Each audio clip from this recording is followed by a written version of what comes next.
Get the get out the ball. Hey, I fuck the chopper. Yeah, skirt, do the door, hey, bitch, hey. What's up, guys? It's your girl Desiree. As you can read by the title, today is going to be a very detailed video on how I lay my lace front customized wig. So let's get started. You see that? You see that part? Anyway, before I even put the closure on the cap, I always lay it down on the dome cap just to make sure that everything is aligned and everything is cute. Of course, you're going to need your T-shaped needles. That's what I'm doing to take them off so you guys can get a better image of the front two, well, the closures. So I always start off by bleaching my knots and plucking whatever I need to pluck because I said because this was just, a simple slick middle part blunt bob, as you're going to see at the end. I didn't really have to do much plucking. I have my dome cap, as you guys can see. That's the one I love to work with. I'm going to put it on my mannequin head or canvas head, whatever you like to call it. Okay, guys, I want you to pay very, very close attention to this part because it's very crucial and serious. I like to stretch the dome cap only because that will give me a better idea of where I need to put my measurements. Which brings me to the next part. You need to have your measuring tape. Okay, so my client has a 14 measurement that's going front to back. So I'm just basically pulling it. This is the part where I sat there and said you need your T-shaped needles. Your T-shaped needles will at least give you a nice stopper, an idea.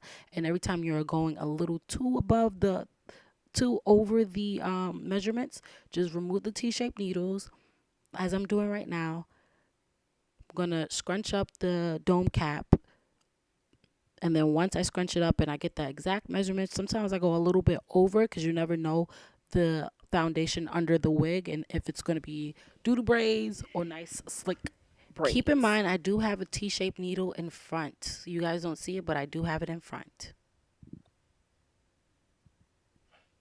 Right? So when that's done, I'm going to do a side by side because this part is very serious. You do not want to lay any tracks too tight and across the head, and it won't fit your customer's head. So I got the measurements for that as well, and it was 14.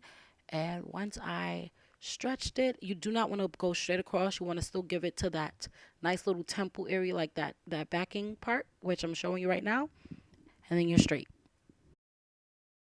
Ladies, do you see how nice and neat I am laying that closure? You do not want to just dash the closure on that dome head. You need to gently, you see them fingers? Like I'm drinking tea and crumpets. Gently lay that sucker down, okay? Sometimes placements is important. Get that T-shaped needle. Feel me?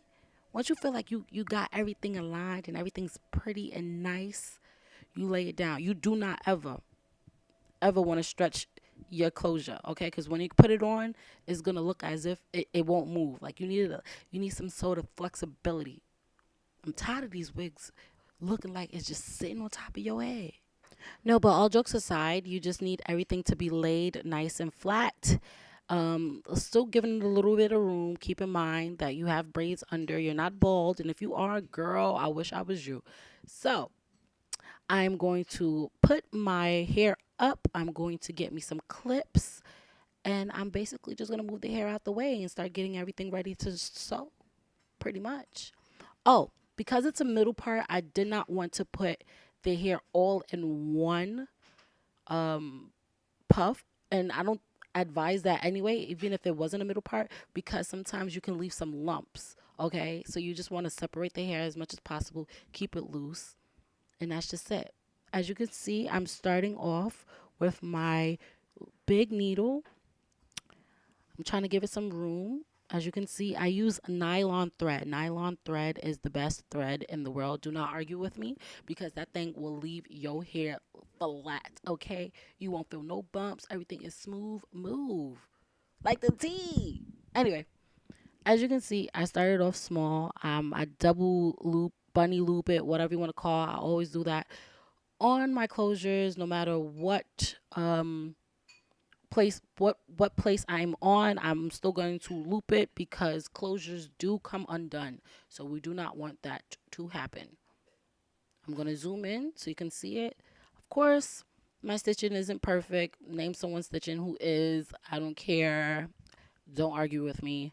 But as you can see, I'm just going to go over. I'm going to loop 3 times and pull.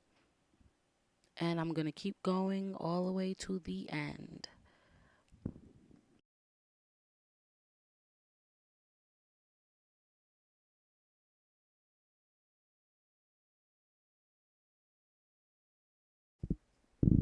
All right, guys, so this part is very, very tricky. When you ever get to that curve part of the closures or frontals, I highly recommend you go along with that closure and that frontal. Do not make a new shape. Do not make a new shape. That new shape will look crazy when you're laying your hair flat. When you're putting the tracks on, it won't look nice. Everything will look very tight. You're going to lose the form of the elasticity on the dome cap. So I always recommend try to bunny loop it no matter what place you are. If it start to finish and between bunny loop it will always keep that form the same way that it was in the beginning. If you don't bunny loop and you stitch all the way, you will have some sort of mishap and the shape of the closure will change. So we do not want that. Lastly, one last tip for the closure. You see how I nicely tug and not pull on the closure? You do not ever want to pull. If you pull, you will also lose the shape and it will not lay flat. It will never lay flat. All right, as you can see, you see how it is? Everything is nice and snug. I still gave it some space only because you need some room. Okay, so this is the final product for my client. This is her wig. I'm going to cut it in a bob in 5, 4, 3, 2, 1. Bam. There she go.